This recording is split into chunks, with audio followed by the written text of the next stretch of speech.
Schools Division Superintendent sa Dakbayan sa Talisay morekomendar sa local school board sa Dakbayan nga mag-hire og tagtulo ka mga security guards matag pampublikong tunghaan sa Talisay City. Si Chona Carion sa report. Mato ni Dr. Arden Monisit, Schools Division Superintendent sa Talisay City, nga nakita gyud niya ang panginahanglan sa pag-hire og security guard. Mato niya, ang tulo nga gwardya matag tunghaan mabahin sa tulo ka shift aron mabantayan 24 oras ang mga tunghaan. Ang Talisay City adunay 44 ka mga pampublikong eskwelahan.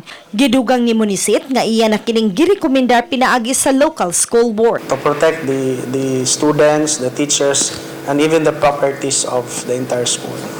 Gawas sa security guards adunay mga barangay tanod usab nga mutabang sa pagpalabang sa mga tinun-an padung sa eskwelahan ug mutabang og bantay sa trapiko din hatagan og honorarium sa eskwelahan nga ilang gisilbihan. Uban ni Marlon Melgaso, Chona Carion, Balitang Bisdak.